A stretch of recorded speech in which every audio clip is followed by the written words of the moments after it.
Yesterday we looked at proving some of our first properties of convergence.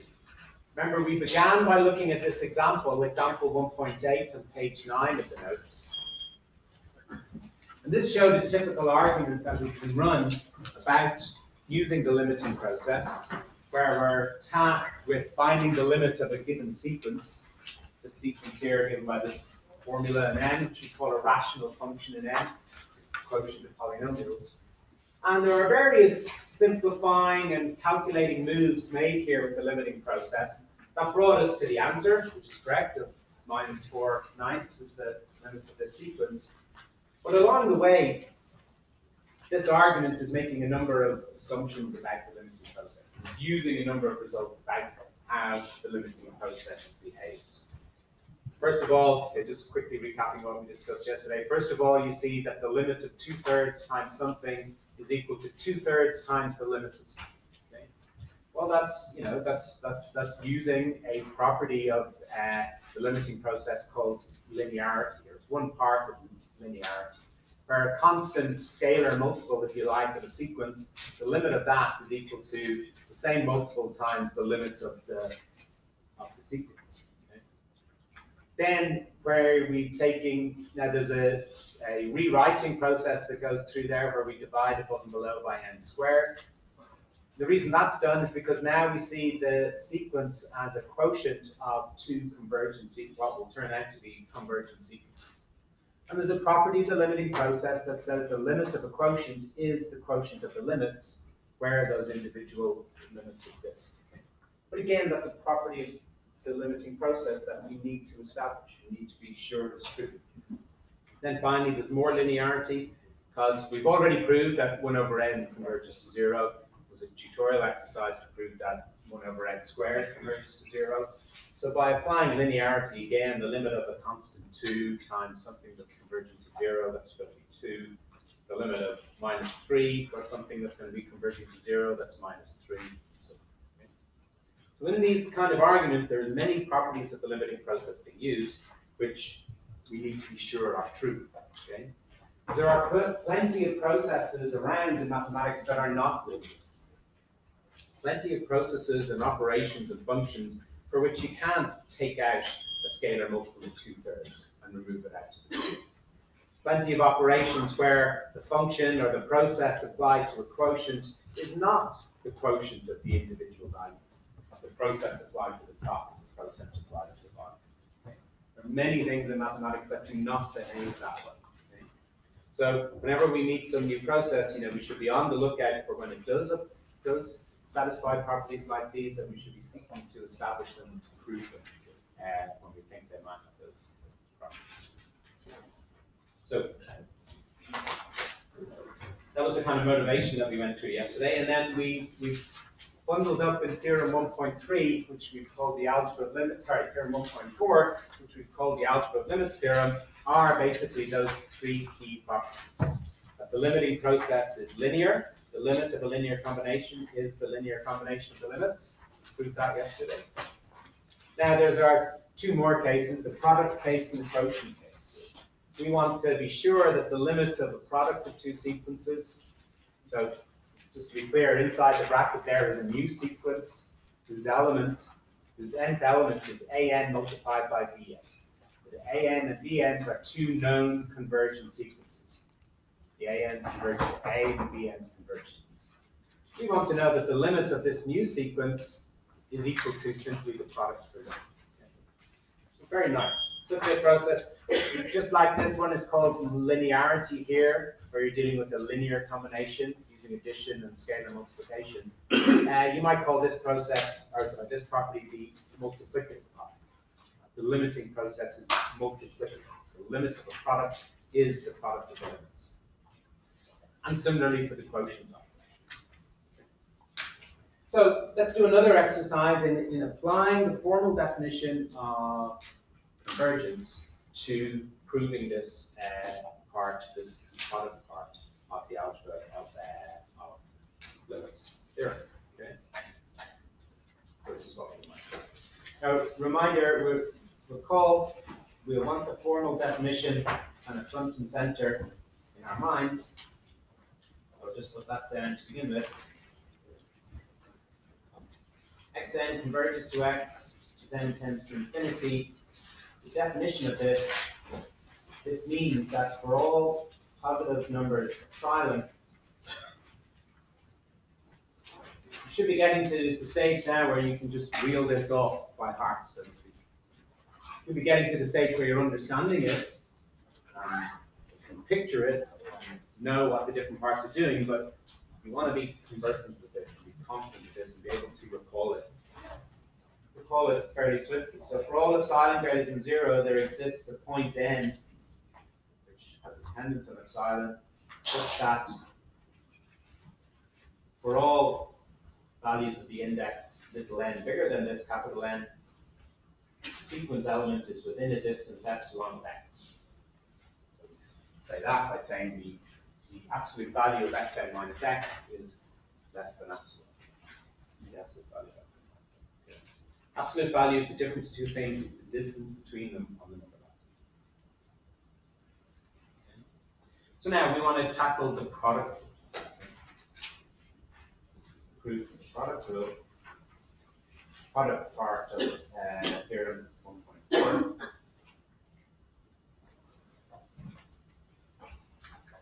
So whenever you're approaching these proofs, you want to make it very clear what the assumptions are of those front and center. So we assume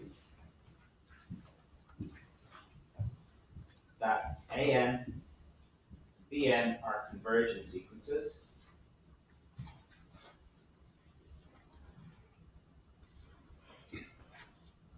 And we have nice names for their limits. AN tends to A, BN tends to B, as N tends to. So that's very clear. That's the assumption. That we have two convergent sequences to have. The result we're trying to prove, when you're working on these proofs and constructing them, it's very good to signal clearly what the task is to yourself, but to the reader of what you're writing. Of course, the reader of what you're writing is often yourself a few weeks afterwards, okay? Or someone else. Okay? So we will prove the formal definition of convergence for the sequence AN BN, AN multiplied by BN. For this converging to what it's claimed to converge to A times.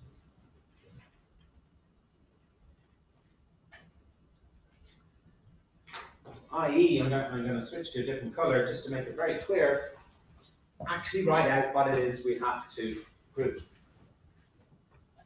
So I'm not claiming this yet. I'm not saying we proved this. I'm just making it clear what the task is. We must show how to find the number n epsilon so that if n is greater than or equal to n epsilon, then the absolute value of AN BN minus AB is strictly less than epsilon. Okay? This is our task. Half the effort of understanding these proofs and doing them is just making it very clear to yourself and getting a very clear understanding of what the task is and what we're trying to do.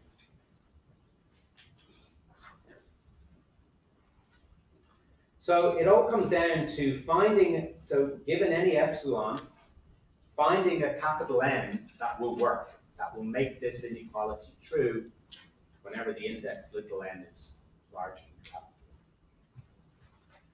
N. And the assumption we have, the things we can use, the tools, the knowledge we use, is the fact that AN is converging to A and BN is converging to B. And that's crucial. We have to use that. And what does that really mean? When we say AN converges to A and BN converges to B, what it means is that the absolute value of the difference AN minus A or BN minus B, it means that we can control the size of that. Given any any size requirement for that absolute value, we can find a point where that absolute value gets smaller. So it's that control over these absolute values here that we need to use to control this absolute value. So first of all, we need to understand how this absolute value depends on the absolute value of an minus a and the absolute value of the n minus b. Okay? Because these are the two things that we're able to control, because an and bn are convergent sequences. So these two things we can make as small as possible. We want to make this one as small as possible, so we need to know clearly how this one depends on those two. Okay? It's not at all surprising that this should depend on these two, because this has all, the ingredients of this one, a and bn minus ab, just come from these two. We need to see very, very clearly how it is that this depends on this. So this needs a bit of, again, I've tried to approach this very carefully and slowly, but there is a bit of kind of a, not so much a trick, but there's a nice way to rewrite this quantity in such a way that we can see clearly where the dependence on these two things is. Okay? And the first thing you might attempt to do is, because you've got multiplication going on here, the first thing you might attempt to do is to multiply these two things together. Okay? If you multiply an minus a times bn minus b, perhaps that will give you these things here. Well, it does, in a way. It gives you an times bn, all right. It gives you a times b, but unfortunately it gives it to you with a plus sign, which we want it with a minus sign.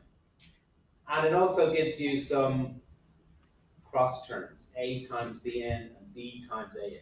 We don't really want it, we don't see these here. But at least multiplying those two together, the things we know about, does give us some parts of that. So you need a bit of a correction. This gives us plus AB, we need minus AB, so we need to subtract 2 times AB to make it correct. And this gives a minus ABN, so we have to add on an ABN. And it also gives us a minus BAN, so we'd have to add on a BAN. Okay, now the equation is true. Now I can close off that absolute value. You mightn't be that impressed by that, because normally, you wouldn't do stuff like this. Normally, you wouldn't take a nice compact expression and needlessly complicate the presentation. Yeah, rewrite it out with multiple terms that do end up cancelling. So normally, you wouldn't complicate it. But we're not necessarily looking for a simple expression as possible. We're looking to see how this thing on the left depends on these two things, and at least we start to see clear. You can see an minus a here, bn minus b.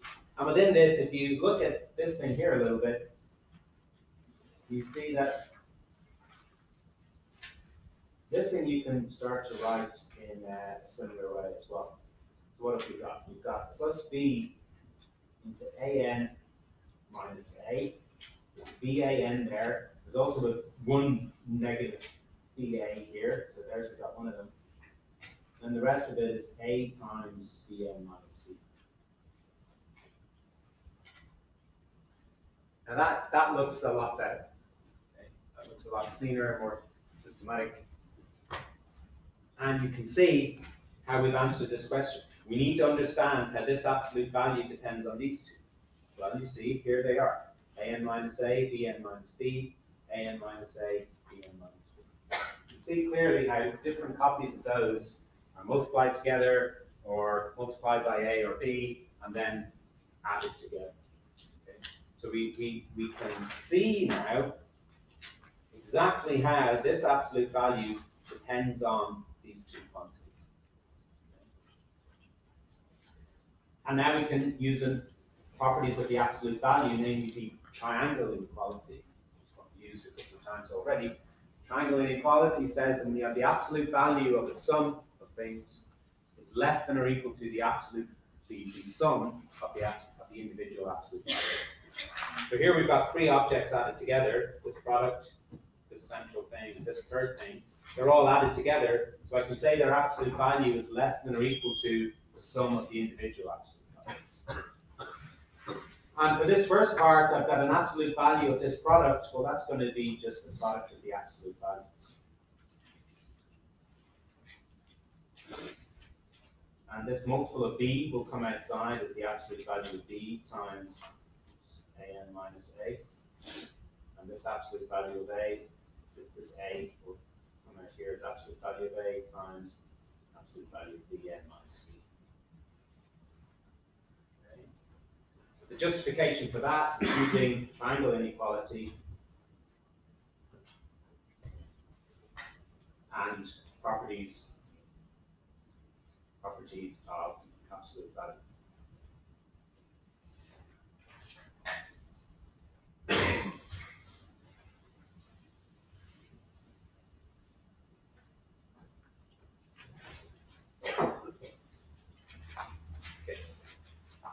Where are we? We're in the middle of this proof, trying to prove that the limiting process is multiplicative. So we're trying to prove that given any epsilon, we can find a point capital N such that after this point capital N, the distance between AN and AB, sorry, A and BN and AB will be less than epsilon. Well, here's that absolute value. And we now know that it's bounded above by this sum here. This sum is made out of things we can control. Absolute value AN minus A, BN minus B, AN minus A, and BN minus B. We're able to control the size of all those. And I can squash those down as much as I want so that this whole thing just is strictly less than epsilon, no matter what epsilon is. Okay? So now we can do that. So we can so first of all, any questions just about getting to there? It's about the manipulations to there. Anybody want any clarification on that? Okay. Yeah. When you write it out, do you have to take the A out of? Could you not just have the brackets around and put what's the? So are you talking about having got to here, what you put down next? Is that yeah. So when you talk about the absolute value, why could you just have like the absolute value of, well, the positive value of A times BN minus B in the same absolute value? So I just get confused. Okay, yeah. So you're saying why, so for this bit here, why didn't I have absolute value of A times BN minus B? Yeah. Is that the kind of question? Yeah. Okay, well you could. That would be correct, right? But the reason I write it out like that is because remember the direction we gave ourselves up here. I want to understand how this thing depends on these two quantities. So as much as possible, when I examine this absolute value here, I want to draw out as much as possible these two quantities, expose them, yeah? So this way doesn't quite, I mean, you can see it here, Bn minus B, but it's still kind of mixed up with dA. So when I split it up like this, it just makes it all the more definite that here's the quantity that I'm interested in, rather than leaving it muddled up with A. Okay? Yeah. Yeah. Okay, it's a fair question. I think it'll become clearer now because see, I'm about to make choices. I'm about to control the sizes of these things, and so it's all going to depend on substituting upper bounds for Bn minus B, An minus A, and here as well. Okay? So if I had just left it like this, I wouldn't necessarily be able to go in and substitute an upper bound for absolute value of Bn minus B because I don't quite see that here exactly. It's kind of convoluted with the A. Yeah, it's a good question. Asking. Okay, so let's go ahead and do it. Let epsilon greater than 0 be given. So my aim now, as we've declared in the red box, is to make this bracket here smaller than epsilon. And at the moment, I know it's no bigger than this thing here. It's less than or equal to all of this here. So there will exist a point n1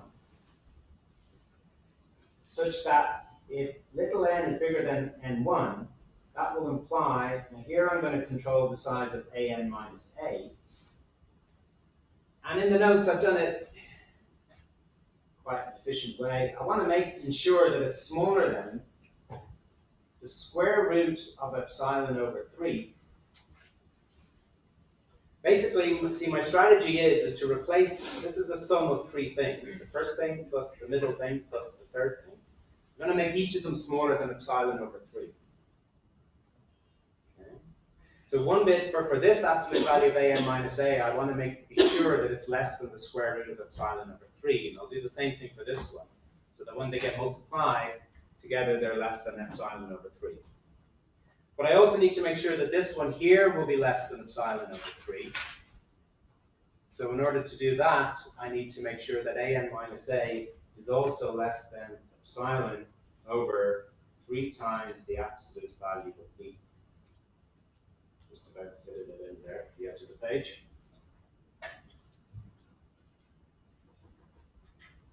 So that might be a little bit mysterious about why I've chosen that, but it'll become clear when I substitute it in. And similarly, I know there exists n2 such that if n is bigger than n2, that will imply, now I do the same thing for the other sequence b, bn minus b is smaller than the minimum of the square root of epsilon over 3 and epsilon over 3 times the absolute value of a. And why am I allowed to say that there exists these points n1 and n2?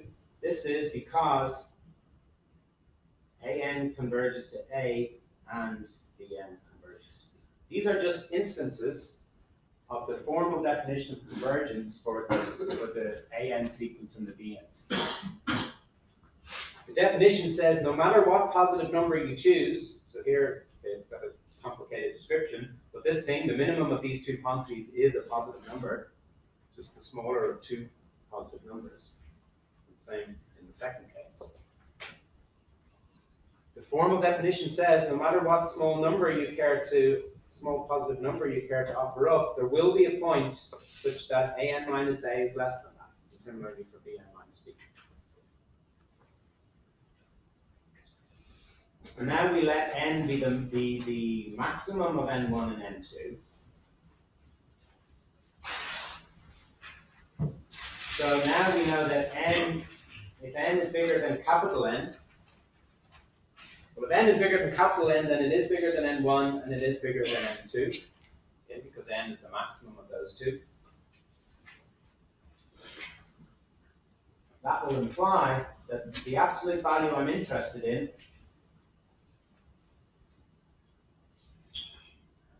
is an bn minus ab. Okay, so I know I won't bother writing it out again, but I know that the thing I'm interested in, absolute value of an bn minus ab, is less than or equal to this long thing here. And now I'm going to substitute in these upper bounds in the appropriate way for these various parts. So it'll be strictly less than the square root of epsilon over 3 times the square root of epsilon over 3.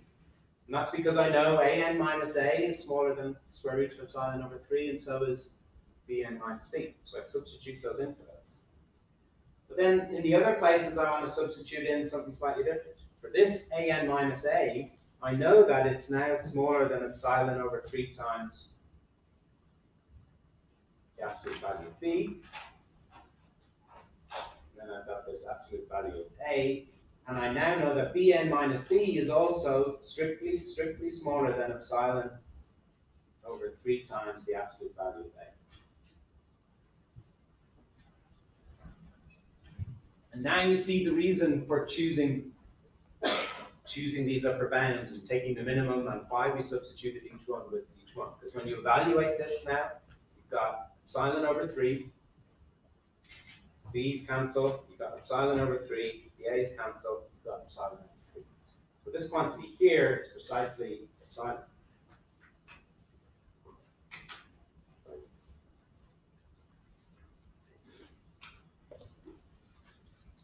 So what I put in the red box at the top, which was the task I set for myself, I said for any epsilon, we have to show how to find a capital N that makes that implication work.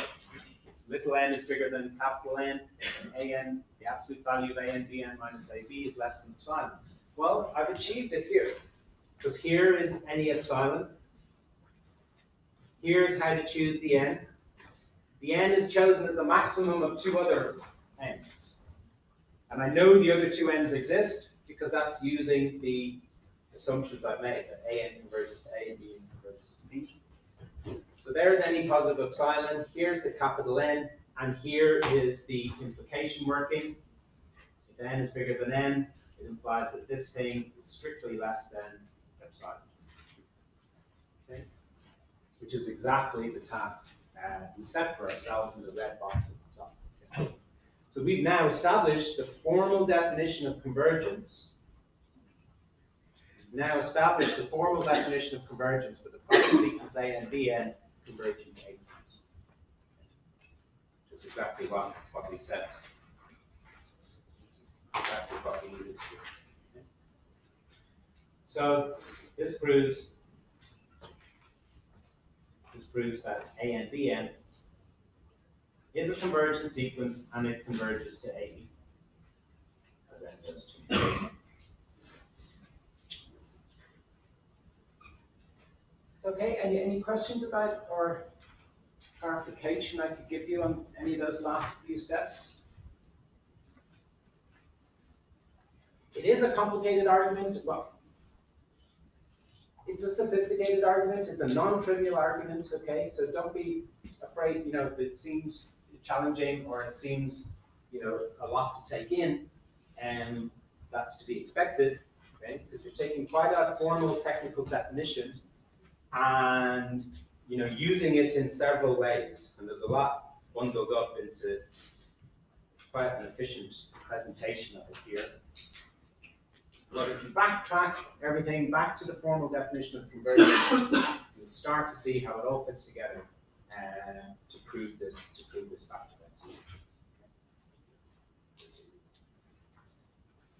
So in Theorem 1.4, that still leaves the quotient part proved.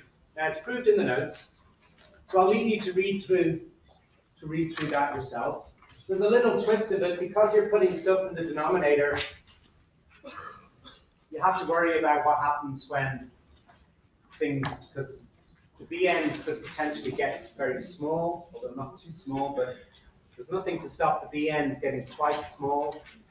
So that would make the fraction get quite big, so that can affect the convergence. So there's a little bit of a twist to proving the quotient part,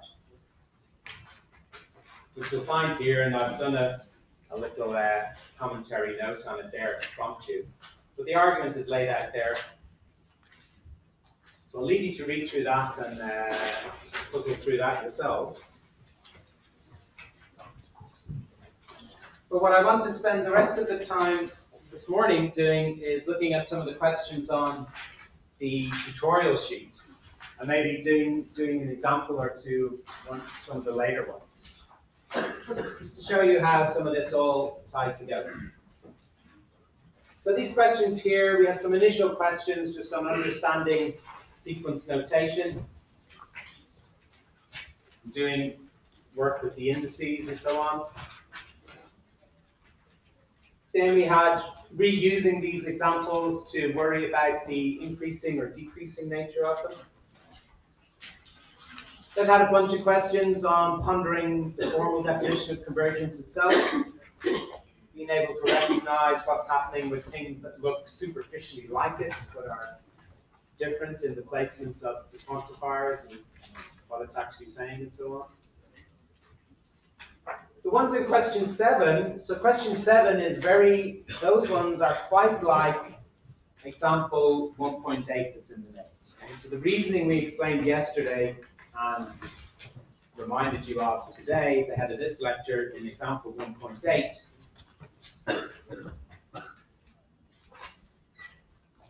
these questions are similar.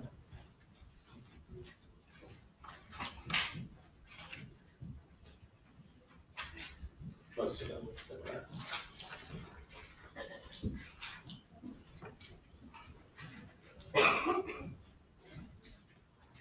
then we've got some other questions, which I'm going to talk about now. So I'm going to do question 8 for you now, because that talks about something, monotone convergence theorem, which is something we haven't addressed yet.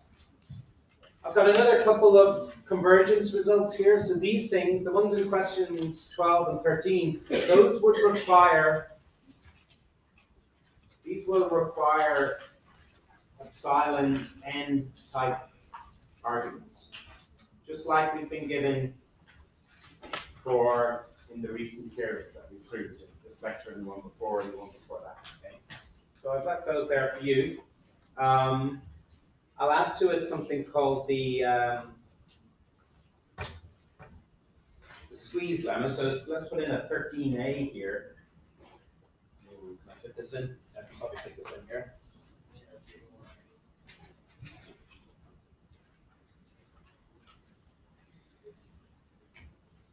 Squeeze lemma. Now, let's say if an is less than or equal to bn, and that's less than or equal to cn, for all n bigger than or equal to 1, and if an converges to some limit L, and cn converges to the same limit L, so what's the conclusion? Bn. All is squeezed. So you see an is always to the left of bn, cn is always to the right of bn on the number line. The ans and bn's are converging to the same limit. So as you say, the bn has nowhere else to go but to converge to that same. So if all of this, then bn's also must converge to that. Basically trapped. Yeah, it's trapped or squeezed by the an and the cn. So the idea, the nub, the essence of the argument is that the bn is trapped or squeezed by the an and cn. It seems entirely reasonable. Where else can the bn go if it must always be between an and cn? It must also be getting closer and closer to L as well. The trick is, again, to establish that rigorously with reference to the formal definition of convergence. So prove that given any epsilon, you can find a point capital N so that the absolute value of bn minus L is always strictly less than epsilon. And you do it because you know you can control the size of an minus L and cn minus L. So that's something to ponder on as well. 14 is just like an extended activity, so that, I mean, it's not necessarily something you might sit down and do there and then in the tutorial. It's kind of extra kind of homework or extra things to be pondering, and there's some programming exercises and consideration to at the end. But in the remaining time, I wanted to have a look at question 8, because this brings up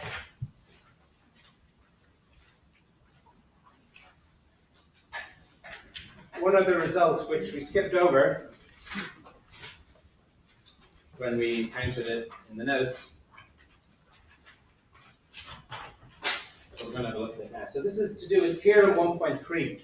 So Theorem 1.3 is the monotone convergence theorem.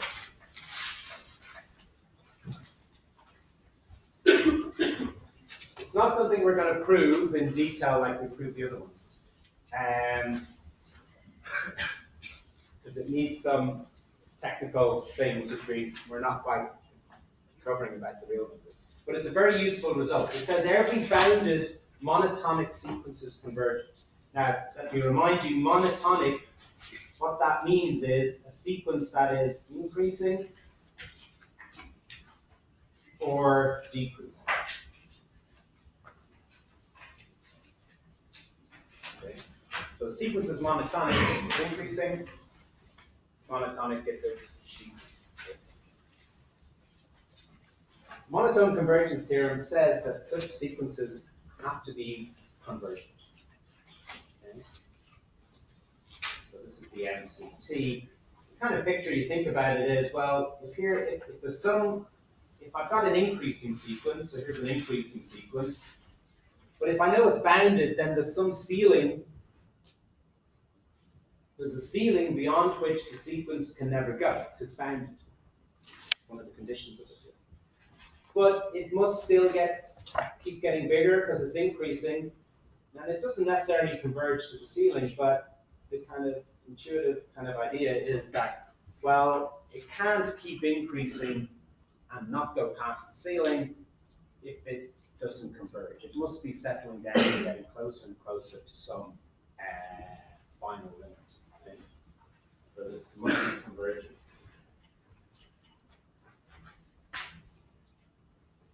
So this is an increasing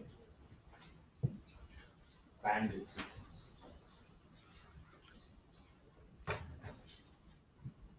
Okay, well, let's have a look at question 8, which makes use of this in a nice way. So question 8 says, consider the following sequence. And this sequence looks like root 2, square root of 2 times root 2. And the third term is the square root of 2 times the square root of 2 times the square root of 2. Okay, etc., etc. So the first question says, formulate this sequence as a recurrence relation if it continues in the suggested way. So this is the sequence AN, curly brackets, an infinite sequence where A1 is equal to the square root of 2, that's the initial term.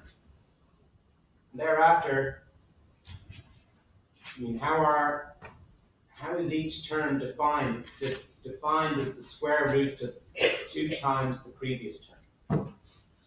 So that's the recurrence relation. AN plus 1 is always the square root of 2 times the previous sequence element.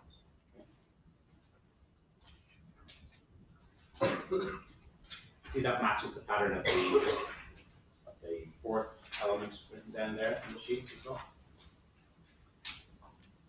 So then it says, with the aid of the monotone convergence theorem, prove that this sequence is convergent. So what does that mean? Well, with the aid of the monotone convergence theorem, it means we're going to have to prove that this sequence is increased or is monotone and bounded. Now, if you look at some numerical values,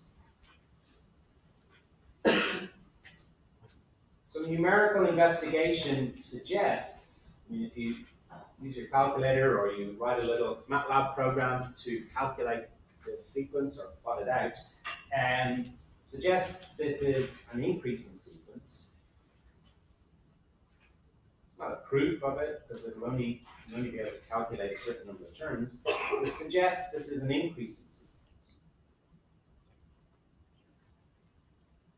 And converging to 2.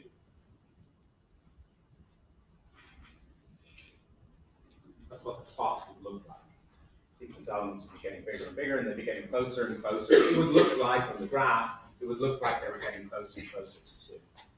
So that's something we can try and prove now.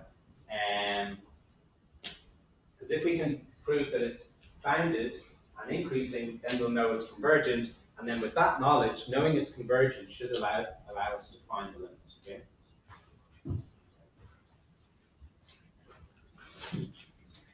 So first of all, we want to show it's increasing. So we'll show it's increasing.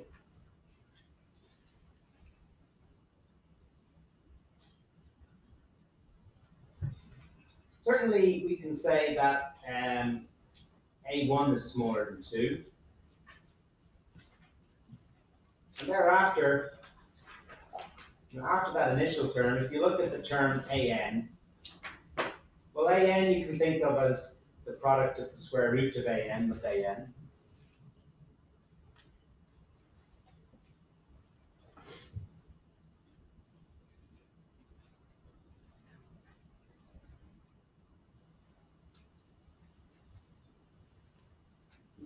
And if we already knew that AN was less than 2, then the square root of it would be less than the square root of 2. So we could say that's less than the square root of 2 times the square root of AN. But this is exactly, by definition, that's an plus 1.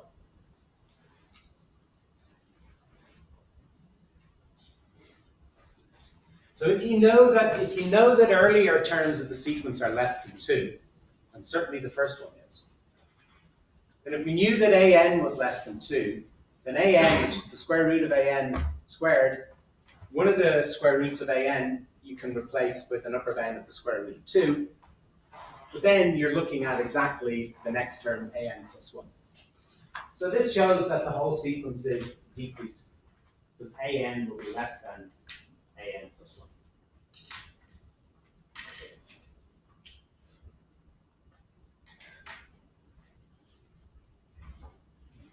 Okay, and we can also show, we'll show it's bounded above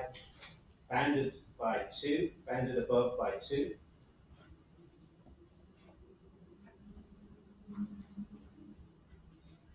Okay, certainly a1, which is equal to the square root of 2, that's strictly less than 2. And after that, an plus 1, which is defined to be the square root of 2 times an, which is the square root of 2 times the square root of an. The square root of a product is the product of the square roots. Well, you see, if earlier an's are less than 2, then the square root of an will be strictly less than the square root of 2. So every sequence element is strictly less than 2. If earlier elements are less than 2, the justification for this step is since an is less than 2. So if earlier elements are less than 2, then following elements have to be less than 2 as well. So everything in the sequence is less than 2 is the first element. So the monotone convergence theorem, the MCT, says that an is convergent, i.e. an converges to a as n goes to infinity. So can we determine what this a is once we know that it exists? The monotone convergence theorem tells us that this limit a exists. Well, the way we do it is we take the limit now, take the limit of both sides of the recurrence relation.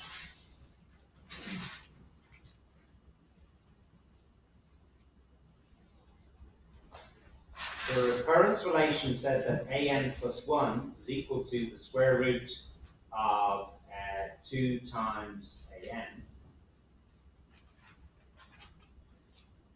So that will imply that the limit as n goes to infinity of an plus 1 is equal to the square root of 2 times the limit as n goes to infinity of an. Well, on the right-hand side, you've got the square root of 2 times a. So we know the limit exists now. And what do we have on the left-hand side? On the left-hand side, we've got the limit as n goes to infinity of the sequence element an plus 1. Well, that's the same sequence as the sequence an. It's just you're always kind of one step ahead. So if the sequence elements an are getting closer and closer to a, well, the sequence elements an plus 1 must also be getting closer and closer to a. They're just one click ahead of the sequence elements an. So we've got the limit a here on the left-hand side as well. Now, this is good because now we just have a single nice equation involving a. We can square both sides to get a squared is 2a. Now we do some algebra. A squared minus 2a is equal to 0. So that we can factorize the left-hand side. A into a minus 2 equals 0. So this gives two possibilities for a.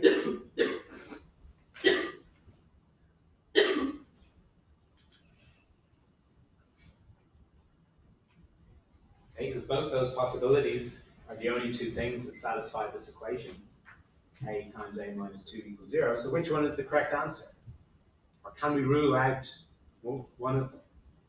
Well, the numerical investigation suggests that 2 is the right answer. You plot the sequence elements, you see them increasing to 2. So clearly this must be right. So why can't it, why are we sure that A is impossible? Well, you see, we've already proved that the sequence is increasing. We proved here that it's an increasing sequence. And the sequence starts at the square root of 2, which is 1 point, whatever it is. So an increasing sequence that starts somewhere near 1 and then increases, well, it can't be convergent to 0, can it be? Because it's moving further away from 0. So it's clearly not convergent to 0. But 0 is not the limit. As the AN are increasing from a starting point, from a positive starting point.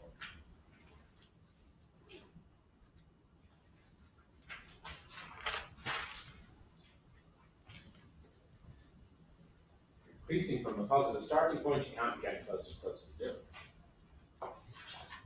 So the limit must be 2.